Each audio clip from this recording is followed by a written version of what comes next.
about a couple years ago, we, all of us 4 writers, are of a certain age, and we said, well, wouldn't it be fun to do a show about turning 50?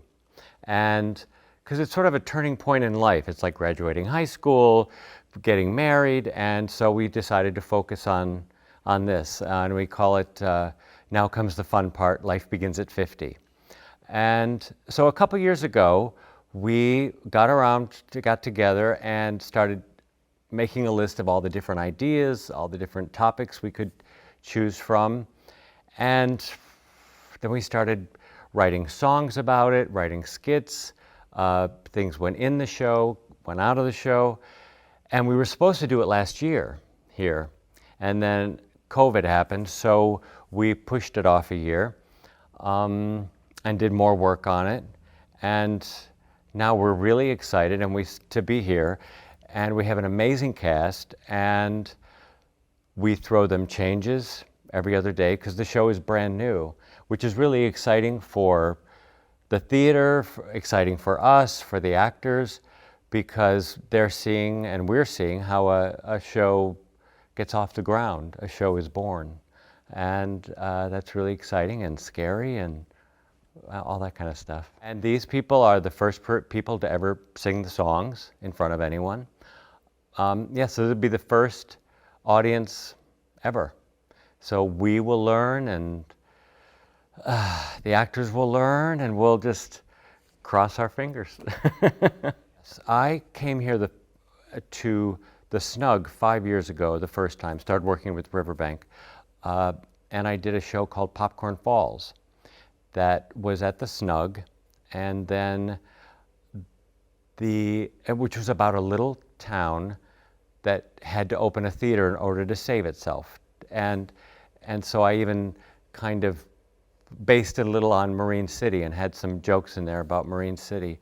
And that show went to New York and ran off Broadway and was produced by one of the creators of this show, Lynn Halliday. And the other people that I'm here with are Lynn Halliday and Mark Waldrop, who is also directing the show and choreographing it, and we're all putting it together. And Jeffrey Loden, who is our music guy, he's in New York with his keyboards and all his machines, and he changes all the music cues. Every day we call him, he's like, what now? So we have to say like, okay, cue 23 has to be 3 seconds longer, because that's how exact it has to be. And so he shoots them to us through the internet, and we put them in the machine, and that's how we do that.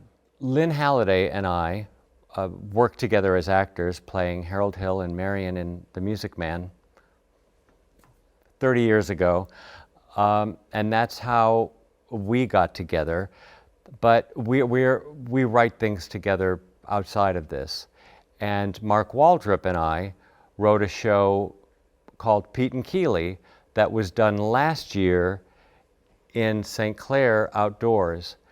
So that's how we had worked together. And Jeffrey Loden, the guy that wrote the music for this show, who's the one in New York, he did the music for Popcorn Falls, and he did the music for another show called The Pinup Girls that is going to be done at Meadowbrook next year, and then hopefully we'll do it here next summer. And I've been in a lot of Broadway shows, I've been in a lot of TV shows, films and everything, and all my life I've wanted to come back here so that people can see what I do, and because I love this area. I just do. All my life, all my father's life, we went to Parsons Island. I grew up in Warren, Michigan, and Mount Clemens and New Baltimore area. So we've basically lived on the water all my life, and so it means everything to me to come here and to be able to go to Marine City and Port Huron, and where I went all my life. All my life we would go to Port Huron every year. So it's really exciting to be back here. And to bring your work with your longtime friends to Marine City. Yeah, and to show them the area, And to bring part of New York and the theater world here. And that's what I'm really excited to do, and want to work with Riverbank and with Kathy and Tom Burton to bring more of Broadway to this area. Already we have Broadway people. Mark Waldrop is an award-winning director and was in the original companies of La Cage aux Folles on Broadway and Evita. So we have all and the last time, a couple years ago, I was here with Christian Borle, who's won 2 Tony Awards on Broadway. So we're bringing them in, getting this place connected to the Broadway world, which is really exciting. The emotions I feel coming back here are elated and so excited and frankly overwhelming. Because it means everything that my family get to see what I do, and they'll see themselves on stage. I use a lot of things from my life, and all our lives as writers are in this show, like this particular show. So it means everything that they get to see a glimpse of themselves, even though they won't know it's them, So it's very exciting and overwhelming in a beautiful way. We start with 50 ideas, and we start whittling them away, and then we go, okay, someone has to talk about blank, whatever it is, and then we say, okay, well, and then one person says, oh, that means something to me, so they take the idea and run with it, and then we all talk about it and put in, so everyone's fingerprints are on each piece, even though one person usually drove that piece. So it's been very collaborative and really wonderful. No one's ego's in the way. We're all like, who's got the better joke? Who's got a better line? And then the cream kind of rises of what, or what seems to be the importance of the context of parents that now have an extra room in their house after the kids move out, and what do they do with that room? And we have a funny scene about that and a touching song, and a funny song about a woman whose husband is now home all the time, and it's called Mr. Wallpaper, because he used to be away at work, and now he hangs around the house like wallpaper. It's very funny. And we have a little game show where people are going to can come up from the audience and win a spectacular prize. Won't tell what that is. And they have to answer questions about what would be someone's childhood at about 50, 60 years old. And we have a number about people getting the band back together, because that's a lot of thing that people, once they retire or get older, like, we're going to get that band back together like we did in high school. And we have a very funny number about that. A number about downsizing. Everyone, that's something you do. About retiring. And they're all, we tried to find really quirky ways of going at a quirky angle at what was important. A woman coming to terms with wanting to be alone. And yeah, so we would each sort of pick a piece and then go away and work on it and come back, and some ideas got cut, or we had so much stuff that we try to get it down, and we'll see. We're so curious to see what the audiences react to. We have no idea. Just because we think something's funny doesn't, you just don't know. So that's what we are really looking forward to. Where are you going to be during the performance? You going to be backstage? No, I'll be hiding in the back row probably with a pencil and just like, yeah, it's that's probably where I'll be. Kind of looking around and see how people are reacting. Yeah. And you see when people, how they react, if they look at their watch, if they, how engaged people are. And that's what you watch for, is how engaged people are. Not if they laugh, great. But if they don't, you still want to see if they're engaged, because if not, then something went wrong. And you have to figure out, it's like a math problem. You got to figure out we lost them here for a minute, so it's either that or it's something from the minute before, or, We tackle someone with, a parent with dementia. And so we do tackle serious issues as well. And people, people's identity you become your identity is so tied to what we do, and that becomes who you are. I am a plumber, I am a writer, I work on computers, or whatever. And when that title is now, you don't have to do that anymore, that's a big change in life. And you have to look at yourself in a different way. And everyone looks at you in a different way. And so we try to touch on that too. Like, who am I now? Because I'm no longer that label. And we have a guy, a beautiful song, a guy sings about looking at what he did with his life. And if, is that enough? That this is what I did. And we all do that too. Like, you start taking stock of your life. And was I a good person? And how did I raise my kids, and that kind of stuff. So we do tackle some big things. We call it a dramedy. A dramedy is what we call it. Drama, comedy. But I would say it leans towards a comedy because some of it, what's really fun is to take something and make it funny, and at the end you kind of change it a little. So people will get, oh, they're really saying something here. And without it being too dramatic or overly, we don't want to beat them over the head with the drama, but just the questioning or whatever. For the future, we're really looking to bring other shows in every summer. We want to bring a new show in so that the audiences can come and see something brand new. They'll be the first ones. And we wanted to last year, which we couldn't, and this year was to stop and go. But next year to do a series, a reading series of new shows, so that people can come and see a show that's not even this far yet, and they have input. And we think that's really going to be fun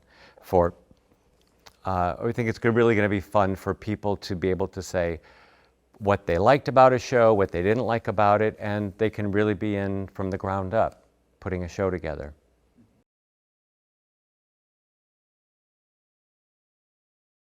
I know Jim the best because we have co-written other pieces. And he's one of my best buds, and I just love him to pieces, and he's the nicest man who ever lived. He's just all heart. I've known Mark Waldrop peripherally for a long time. We sort of started out together, but this is the most intense and the most time I've spent with him, and I completely adore him. And then Jeff Loden wrote the music for Popcorn Falls, so that's how I met him. So that's about 4 or 5 years ago. And then his wife Joanna was my co-producer on Popcorn Falls. See how incestuous it kind of all is? You form your co-group, and who do you want to be spending these precious days with? We're hitting 50. We're in the second half. You want to be with people you love and who you trust and respect. We're all kind of approaching the end here. And Jim said, wouldn't it be fun to write a show like this? Now, Jim has said that to me 3 or 4 or 5 times, and we've ended up writing a show. So I trust his instincts. And I said, sure. And he got Mark, and we kind of made a list of all the issues you might want to consider. as you hit 50 and beyond. I mean, you know, retirement, what's that about? Financial planning, what's that about? Dementia, what's that about? Being the sandwich generation, having kids who still need you in some fashion, even if they're grown, and parents who need you more and more, and juggling all of those things and trying to find, as is always the case in Jim's work, the joy and the positive part of that journey. So that's been really fun. And we've written so much stuff that you'll never see because it's been thrown out, it's been replaced, it's been improved, it's been modified, and nobody has any ego. You know, if a piece is just not working, a piece is just not working. It's not personal. And it's all about the show, which is the ideal. It's like the platonic ideal of theater, right? You want everything to be the best. So we are really happy that things are finally open again, number one. We are really happy to be here and have such a game group of co-conspirators, if you want to call them that, in the theater, and the actors who have been champions.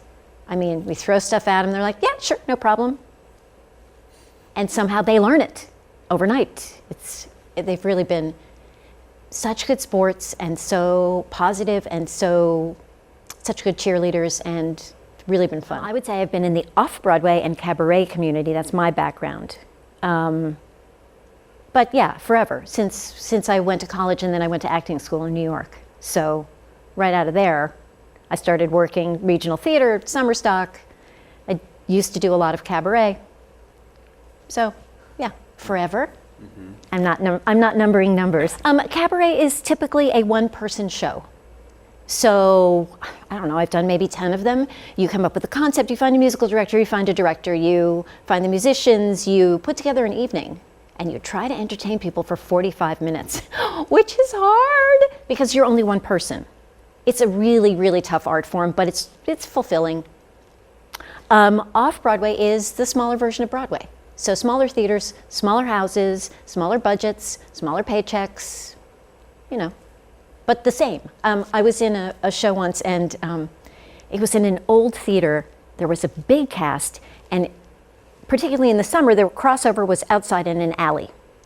And there were some kids in the cast, and I remember sitting in the alley with the mother of one of the kids, and she said, "Wouldn't this be great if we were on Broadway?" And I said, you know, the only thing that would be different is the paycheck. So the work is the work. You know, you don't get lesser talent off Broadway, you just get lesser budgets. And I've also produced. So, like, I produced Popcorn Falls with Joanna Loden. So there were only 2 producers, there's only 1 writer, 1 director, and only 2 actors.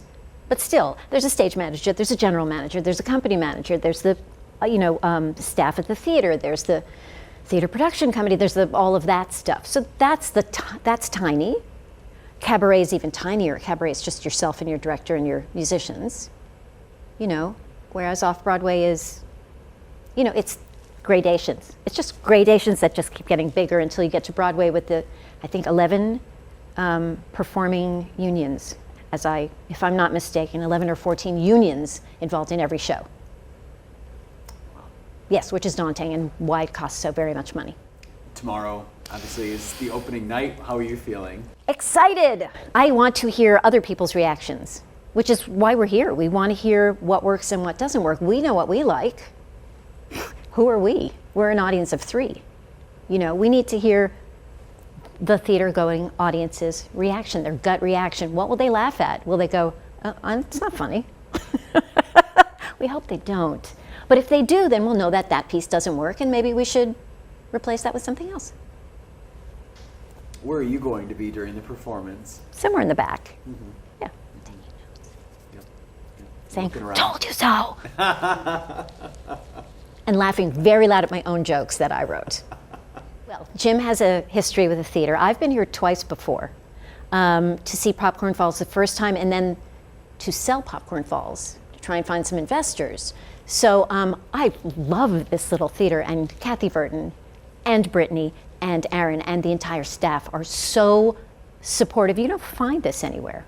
Where do you find this? It's wonderful in that it's a smart audience that goes to the theater, but they're not judgmental. They're very warm. The whole town is very welcoming. It's kind of ideal, and out of the glare of, the New York Times or some. I don't even feel like there'll be snotty Instagrammers here, which if you were in Philadelphia, there would be. There's always like the Broadway chat. Oh, I shouldn't even say the names of the forums that you can write to, but I just saw blah blah out of town, and it really, nobody needs that kind of pressure. But in this modern world of Instagram and snotty chat rooms, that's even dated. You know what I mean? All these forums, Twitter and all that. Yeah, you get a lot of nastiness. It's not creative. It's not conducive to creation. We'll see how we do here. We will go home. We will have a big debriefing. We will talk about what worked, what didn't work, what we think needs improving or getting rid of. And as I said, nobody takes it personally, which is fantastic. And then we will definitely get some more actors to look at it. We may do a workshop. We may do a reading for people we trust in the business. My gut feeling says this is a touring show, so it's easy to tour. As you can see, the set is minimal. The props are minimal. 4-person cast. It's doable. We try and find a tour producer. We maybe go that route. That's the way I'm feeling about this show right now, which could change. The first time I came up here, as we drove, I think, into Marine City, my phone said, "Welcome to Canada." And that's where I'm from. So it's hysterical that it says "Welcome to Canada." It's like, welcome home, but I'm not. I love that. It just makes me smile every time my phone tells me I'm in Canada. Like, okay, thank you. I'm home. We are so happy to be here. We are so happy to be here. It's not. We're tense as can be, don't let me fool you, but it's just a relaxed, lovely atmosphere. And human beings will be in the audience. How nice is that? I know, how exciting is that? We did a very little, nothing reading in my living room a couple months ago with 4 actors and us. And we read through the script, and I was like, stoned is the wrong word because I wasn't stoned, but I was excited for about 3 days. Like, this is what we do. This is what we do, this human communication that can move people and excite people and make them happy. This is what we do, and we can do it again. So yes, very happy to be in a live theater.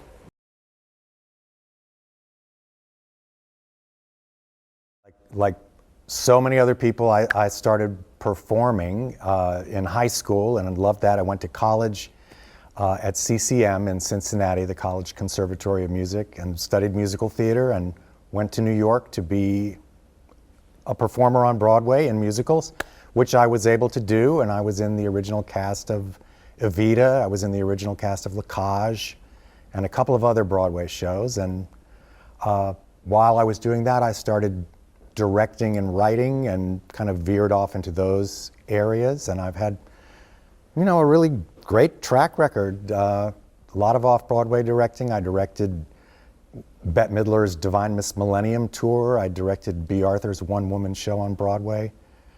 So I've been very lucky, been very fortunate.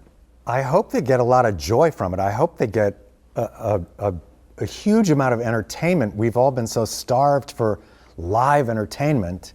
I mean, for us, the opportunity to come up here and try out this new show, which is it covers a lot of ground, this show. I mean, there's some really funny stuff in the show, and there's some very moving stuff too. And it's a review. So it has songs, it has sketches, it has personalities, it has lots of different kinds of things. It's a mixture, which to me is a form that I really love. It's become kind of rare in the world, a review, but to me, it's so entertaining to sort of say, I don't know what the next thing that happens on stage, I don't know what to expect. I don't know if I'm going to laugh, I don't know if I'm going to cry. And there's an art to putting that together, and it's something that I really love to do. Just to even be in a rehearsal with real life human beings after a year of doing it on Zoom or, trying to make something happen online, just to be in the room, to feel the energy of a cast and to go through the process of creating something that's never existed before. And the cast feels it. You know, the cast is very excited to be in on this process. And to me, it's the greatest, it's the height of creating for the theater, is to create something new. And we're getting to do it here in Marine City, so I couldn't be happier. How has it been working with 3 other people during a pandemic, putting this together? Because I know this was supposed to be put on last year, right? Right. Yeah. Well, it sort of kept us. It was a gift. It kept us sane because we could write remotely from each other. We would have Zoom calls, and it just felt like we were sitting around a table brainstorming with each other. And then I'd go work on some lyrics and send them to the composer, and he'd send me back a tune, and we'd bounce that back and forth. Or he would send me a tune, and I'd work on some lyrics, and it sort of kept us sane, you know, through that time. We were able to still be creative, and you know, we didn't know at that point that we'd be able to be here this summer doing it, but it just worked out that way. I mean, it was the summer of 2020 was the original target date. I think because we had the extra year to work on it, I think we've got a better product. It did get better, and it's still getting better every day. You know, that's the fun of it, is like in the last week in the theater with the actors, we have thrown things out, we have written new things and put them in, we've swapped things around, and it's like a rush, you know, because it gets better. You know, you look at it the next time, you go, yes, we made the right choice, yes, now it's better. If you can be in a position where it's like, oh no, that didn't make it better, and then that's not so fun. Mm-hmm. But so far, we've been on the upside. When you're working on a new show, and when I was working on La Cage, that was a new show, and although I was not in the decision-making position, you know, but I did another new show, the Jerry Herman show called The Grand Tour with Joel Grey. That was a new show. And yes, the writers are like in the trenches. They are like, every day you get like new pages. Things are cut, things are changed, people are in, actors come and go. It's so much pressure. And you know, it's less pressure here than it is like on Broadway with a $10 million budget at stake, you know. But it is, but ironically, that's the fun. The $10 million budget? That scary thing where you have to, you know, the stakes are high and you have to make it work and you have to make it better. And, you know, and the stakes are high for us here too, just because it's our baby. And the collaboration is a joy. And Lynn and Jim and I will go back to the house where we're staying, and, you know, we'll do we'll talk over like what we saw and could this be better, or what do you think about that? We'll float ideas past each other. And it's intense. It's like 24/7. Yeah. It's been 2-ish years of work, I think I heard. It's about 2 years from first kicking it around. Yeah. And yeah, and I wrote an opening number I thought was great, gone. I wrote a closing number I thought was great, gone. Who did that? Who made that decision? Well, it was the right decision. You have to be willing to kill your darlings. That's a famous expression in the theater. A good theater writer will kill his darlings. You can't hold on to stuff that doesn't work. Very often I'm just the lyricist. Even when I was the primary book writer, I was still in intense collaboration with some of the other creatives, even if they weren't the writers. So that's what I'm in. I'm in it for the collaboration. That's a joy, you know. Just, I would much rather have a gang of people getting in there together and figuring it out than be off by myself making those choices. I think anyone will find it entertaining, but I do think there are every day I just, all around me I go, that's in the show, that's in the show. I just see, and it's written from experience, you know. we're all over 50. We all have found certain truths and universal experiences that happen when you're at that point in life, and we've tried to put as many of those into the show in as entertaining a way as possible, and we'll see how we did. You know? I hope it goes well. Your other, the co-creators said they're going to be in the back row with a notepad looking around. Is that where you're going to be? I will have my notepad, because the process is ongoing. I mean, now you get the audience response. That gives you a lot of information. The thing that you thought was going to get a huge laugh gets nothing, or something that you didn't even notice gets a huge laugh or a huge hand. Or so, yeah, the audience is the other ingredient, and you start taking that into account as you continue to make changes. Usually in this process, you make changes all the way through the run. I have to give a shout out to the actors, because I did not know what we would find in Marine City. I was, it's like, are we going to be able to find people that can do this? And I was really so happily surprised. I love our cast. I think they're ideally suited to the show, and they have been a wonderful part of this collaboration too.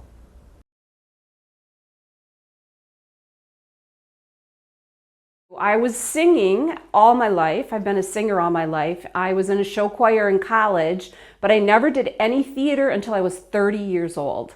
And then I had to space my theater shows between having babies and who could babysit, and I did community theater.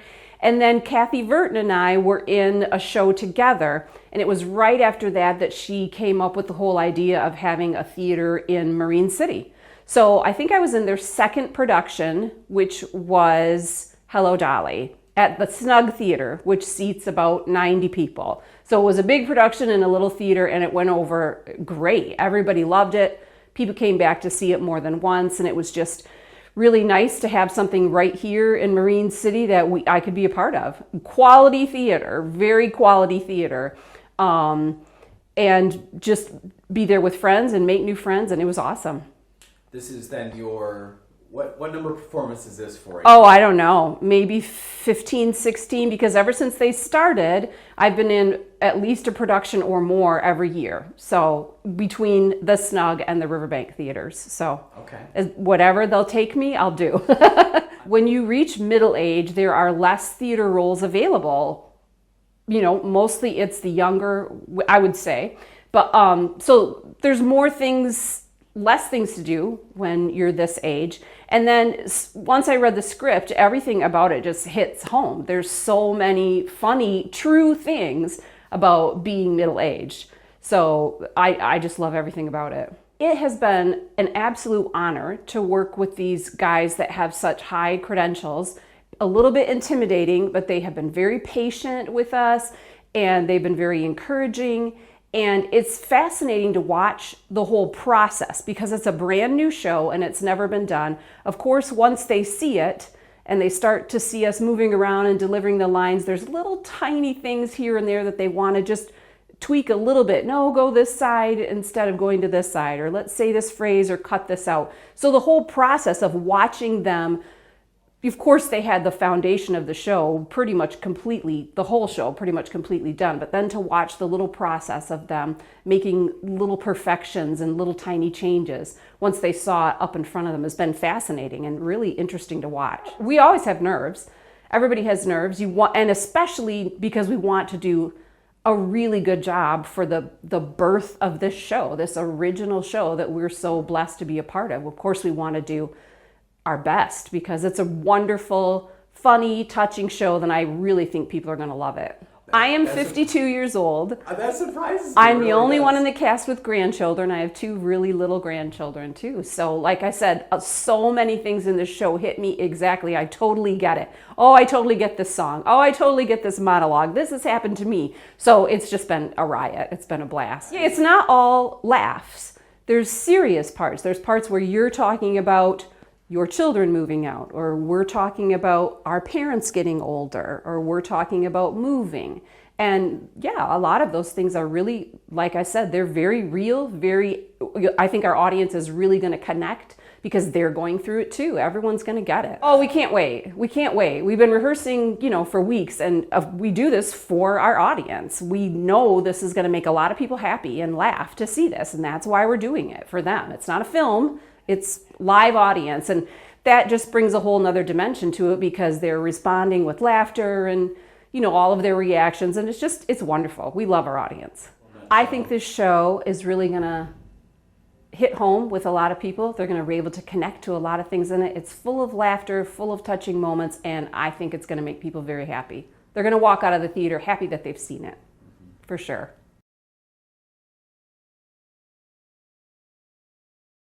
So you want to take me back to kind of where your theater experience began. Okay. When was that? Well, it actually started probably about 15 years ago. Maybe 20, by happenstance. They needed a favor at church. They were starting a drama group. I'm like, yeah, I guess I'll help you out. And then the first time on stage and that explosion of laughter, and I went, whoa, this is kind of cool. So from there I went to Second City and got my formal training. Met up with my first audition. Here's a great story. Came off the stage and I saw a figure run across and grab my arm and say, hey, you did a great first audition. Just learn how things are done here at Second City and you're going to go far. That person, Keegan-Michael Key of Key and Peele. Yeah. And then I actually took some time off to raise my two boys, and I got serious again about 2-3 years ago. A former SNL writer, the artistic director of Second City, said, hey, what are you doing? Are you done raising your boys? Why don't you come on back? So came back, met the Hollywood casting director for Michigan. She liked me, thank God, Janet Pound. And then I actually just finished, last fall, did a scene with John Hamm in No Sudden Move. That's coming out on HBO Max. And then Aaron I had met years ago. I was being kind of the acting director at Sun, Save Our Neighborhoods and Streets with Tyrone and Laura. And that's where I met Aaron. And then so I had moved down to this area at the time and just said, whoa, check out these two cool theaters. I'm going to go in and see what it's all about, do an audition. And then Aaron was there. And I'm like, oh my gosh, what are you doing here? And he's like, what are you doing here? So yeah, it's a great story to be here. And this will be my 4th production for them. Did one at the Snug. Yeah, 2 or 3 here. Yeah, I'm actually just turned 53. And when I first saw this script, I was like, whoa, because so much of it am going through in life. The knee, the back. And I was just laughing out loud. And then once I found out who was putting it on, I'm like, ooh, this is an opportunity. Because as an actor, you never want to stop learning. And this team here, you're going to learn, for sure. So for me, it's a labor of love, without a doubt. So at the same time, I'm laughing out loud reading the script. I'm like, okay, I've been cast in this. Can I do this physically? I'm COVID fat right now. I'm like, I'm like, am I going to be able to hit my marks when I need to hit them? And sure, I've been out of breath a lot, but I'm counting on this show to help me lose some pounds. A lot of movement? A lot of movement, okay, yeah. Sweating. And even some of the most movement is my quick changes, for sure. Working with people who, coming from New York, tons of experience, what has that been like for you? That's the main reason I jumped on.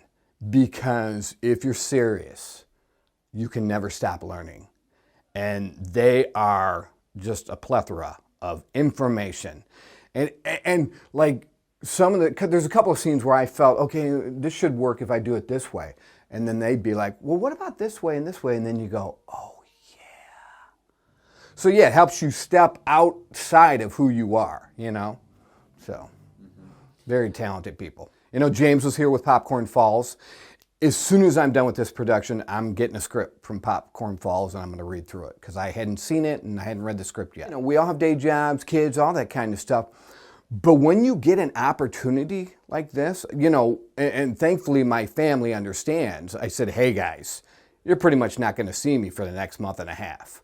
So, I want to work with these people. I want to learn. This is going to help me get to that next level as an actor. So, so I was with Steven Soderbergh on camera 6 months ago, and so now I'm with these people for stage, and for me, it can't get any better. Oh, come and see it, young and old, because the old are going to identify with it, and the young are going to get educated about what's coming, and that should help them sympathize with their parents and their grandparents, whatever. Yeah, it's real life out there, and this show hits home about what real life is really like. The atmosphere here, the family atmosphere here is what is a big draw. And I've seen some of the same, patrons come in the door that I saw from 3-4 shows again. But then it keeps growing. It keeps growing. And now that COVID is done, let's get this theater business up and running again. So I think it can benefit all of Michigan. And when you've got talent like this coming from New York and using our theaters, I mean, how can you beat that?